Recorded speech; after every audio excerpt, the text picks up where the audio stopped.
আসসালামু আলাইকুম। মেঘলাস ওয়ার্ল্ডে সবাইকে স্বাগতম করছি। আমি মেঘ, ঢাকা থেকে বলছি। কাছে এবং দূরে, দেশ এবং দেশের বাইরে যে যেখান থেকে আমার ভিডিওটা দেখছেন, আশা করছি সবাই আল্লাহর রহমতে খুব ভালো আছেন। আমরাও আলহামদুলিল্লাহ খুব ভালো আছি। তো সবসময়ের মতো কিন্তু আজকেও আরেকটা ভিডিও নিয়ে চলে আসলাম। আশা করছি প্রতিদিনের মতো আজকের ভিডিওটাও আমার আপু ভাইয়া আঙ্কেল আন্টিদের কাছে খুব ভালো লাগবে। তো যাই হোক, আজকে যে বের হলাম এটার কিন্তু একটা কারণ আছে। গত 2 দিন ধরে আমার শরীরটা খুবই খারাপ, মানে একেবারে ভালো না বলা যায়। তো মুড খারাপ করে থাকি। হঠাৎ করে সিয়ার পাপা কল দিয়ে বলতেছে যে বাইরে আসো। তো আমি বাইরে যাব বলাতে কিন্তু রেগে গিয়েছিলাম যে কেন বাইরে যাব, এখন ভালো লাগতেছে না শরীর এমনিতেই। তো তারপর বললো যে তুমি শুধু বোরখাটা পরে আসো, তারপরে দেখো। তো আমি কিন্তু বাইরে বের হয়ে গিয়েছিলাম সিয়াকে নিয়ে। তো রাস্তায় অনেক কাদা ছিল, বৃষ্টি হয়েছিল, বাবু হাঁটতে যাচ্ছিল না। ওকে কোলে করে নিয়ে আসাতে কিন্তু আমি খুব ঘেমে গেছি। তো সেটাই দেখাচ্ছিলাম, মানে ওনাকে বলতেছিলাম যে দেখো ওরে কোলে করে নিয়ে আসছি, আমি ঘেমে গেছি। পরে বলতেছে যে ওকে কোলে কেন নিলা, ওকে হাঁটতে পারে না, হাঁটায় নিয়ে আসতা। তারপর বললাম যে কাদা ছিল। তো যাই হোক, কথা বলতে বলতে কিন্তু অনেকটা দূর চলে এসেছি। এটা যারা শ্যামলীর আশেপাশে থাকেন তারা তো চিনতে পেরেছেন। তো আসল কথা হচ্ছে, আমাকে নিয়ে সে ফুচকা খেতে যাচ্ছিল। তো আমার মন খারাপ থাকলে দেখা যায় যে এই একটাই ট্রিক জানে সে, বাইরে নিয়ে যাওয়া, রিক্সায় ঘোরানো। তো যাই হোক, এইটা হচ্ছে আপনার রিং রোড। তো রিং রোডের এই মোচরটার মধ্যে এত পরিমাণে জ্যাম থাকে, আর আমাদের বাংলাদেশে আর হচ্ছে মোহাম্মদপুরের মধ্যে মনে হয় রিক্সার পরিমাণটা এতটা বেশি।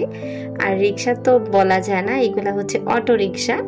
তো কোনো রিক্সা কিন্তু দেখবেন না, হাতে গোনা 2-1টা দেখা যাবে। আর আমাদের ঢাকা শহর এখন কিন্তু অটো রিক্সায় ভরে গেছে। আর যেমন অটো রিক্সা ফার্স্ট যায়, তেমন কিন্তু অ্যাক্সিডেন্টের হারটাও কিন্তু অনেক বেশি থাকে। তো যাই হোক, যারা অটো রিক্সায় চলাফেরা করেন সবাই খুব সতর্কতার সাথে থাকবেন। তো এই যে এদিকে আমি যাচ্ছিলাম আর একটু ভিডিও করছিলাম। তো কেন জানি না, আমার এই রাতের বেলা হোক আর দিনের বেলা হোক, এই গাছগুলা যে ভিডিও করতে আমার খুব ভালো লাগে। কারণ আমার বাসা এমন একটা জায়গায়, আমি যেখানেই যাই না কেন আমার এই রোডটা হয়ে যেতে হয়, রিং রোডের এই রোড হয়ে যেতে হয় আমার। তো যারা চিনতে পেরেছেন তারা তো চিনতে পেরেছেন, আর যারা পারেননি তারা তো পারেননি। তবে যারা চিনতে পেরেছেন তারা কিন্তু কমেন্ট করে বলবেন তারা এই এরিয়ার কোন আশেপাশে থাকেন। তো যাই হোক, আমার একটা ভাইয়ার কথাটা না বলি, ভাইয়া আমাকে এত সুন্দর সুন্দর কমেন্ট করে যা বলার বাহিরে। আমি সবসময় ভাইয়ার উপরে অনেক ভালোবাসা রাখি।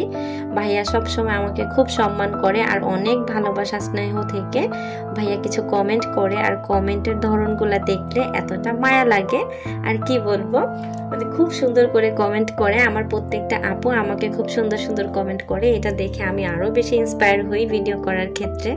তো যখন চিন্তা করি যে আর ভিডিওটা করব না, ভালো লাগছে না, ভিউ আসতেছে না, সামথিং অনেক কিছু, তো তারপরে কিন্তু আবার একটা নতুন কমেন্ট দেখলে মনে হয় যে কেন অফ করে দিব, করতে থাকি। সবাই তো আছেন আমার পাশে।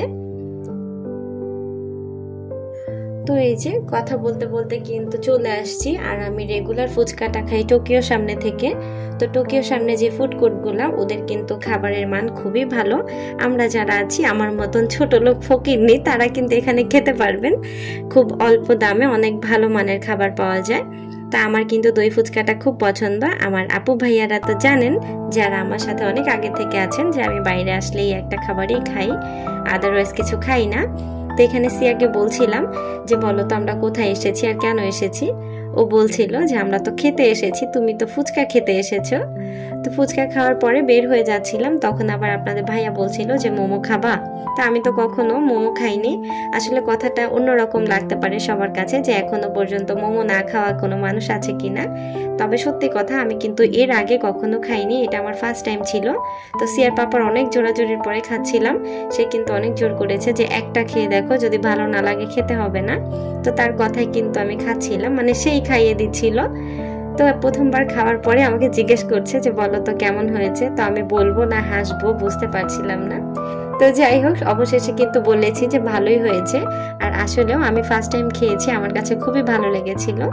আর খাওয়া দাওয়া শেষ করে সিয়ার জন্য একটা বার্গার নিয়েছিলাম আর একটু মিট বক্স নিয়েছিলাম। এটা আমি কখনো খাইনি। তার জন্য নেওয়া। আমি সত্যি কথা বাইরে যে যাই আমি এক্সট্রা কোনো খাবার খাই না, আমার যেটা ভালো লাগে আমি শুধু সেই জিনিসটাই খাই, আদারওয়াইজ আমার কিছু খাওয়া হয় না। তো যাই হোক, খাবার নিয়ে কিন্তু যাচ্ছিলাম, এত কথা বলতে বলতে কিন্তু আমার সেই পুরনো কথাটা বলতে ভুলে গিয়েছিলাম। আমার ভিডিওটার এই পর্যন্ত যেই সকল আপু ভাই আঙ্কেল আন্টিরা এই পর্যন্ত চলে এসেছেন, এখনো পর্যন্ত একটা লাইক করতে ভুলে গিয়েছেন, তারা প্লিজ একটা লাইক করে আমার ভিডিওটা কন্টিনিউ করুন। আর যারা অলরেডি কাজটি করে ফেলেছেন তাদেরকে অসংখ্য ধন্যবাদ। আর যারা আজকে প্রথম আমার চ্যানেলটি ভিজিট করছেন, আমার ভিডিওর কোনো অংশ যদি আপনার কাছে ভালো লেগে যায়, আপনি চাইলে আমার চ্যানেলটাকে সাবস্ক্রাইব করে নিতে পারেন আর পাশে থাকা বেল আইকনটা প্রেস করে দিতে পারেন। এতে করে আমি যখনই ভিডিও ছাড়বো আপনার কাছে নোটিফিকেশন পৌঁছে যাবে। আর আপনি যদি চান আপনার সময় এবং সুযোগ মতো ভিডিওটা দেখে নিতে পারবেন। তো যাই হোক, এই যে কথা বলতে বলতে কিন্তু বাসায় চলে আসছি। তো বাসায় আসার পর খাবার বের করে নিয়েছিলাম, সিয়া খাবে বলছিল। তো ওর তো আর খাওয়া না, ও তো খায়নি, জাস্ট নাম করেছে যে খাবে। তো আমি কিন্তু খেয়েছিলাম, ও জাস্ট অল্প একটু খেয়েছিল। 70 টাকার বার্গারটা এতটাও খারাপ ছিল না, একদম যে খারাপ বলবো তা কিন্তু না, খাওয়ার মতো ছিল আর খুবই ভালো ছিল। তো যাই হোক, ওর বার্গার ওই খাবে পরে, তো আমি আবার মিট বক্স যে এটা দেখছিলাম। তো এই মিট বক্সটা আমি প্রায় কয়েকদিন থেকে দেখছিলাম আর সিয়ার পাপাকে বলেছি যে আমাদের বাসার এখানে বিক্রি করে, তো সেই দোকানটা তো আর যাওয়া হয়নি। আসার সময় আমরা টোকিওর সামনে থেকে নিয়ে এসেছিলাম, আমার কাছে বেশ ভালোই লেগেছিল, কিন্তু মাশরুম ছিল সাথে। আমার মাশরুমটা কেন যেন হজম হয় না, আমার খুবই খারাপ লাগে। আমি মাশরুম মুখে দিলেই কেন যেন বমি হয় আমার, তা আমি কিন্তু খেতে পারিনি। তারপর সিয়ার পাপা খেয়েছিল, তবে খারাপ যে বলবো তা কিন্তু না, ভালোই ছিল, তবে আমি খেতে পারিনি, এটা আমার ব্যর্থতা। লোকেরা যে বানিয়েছে তারা তো ভালো করে বানিয়েছিল।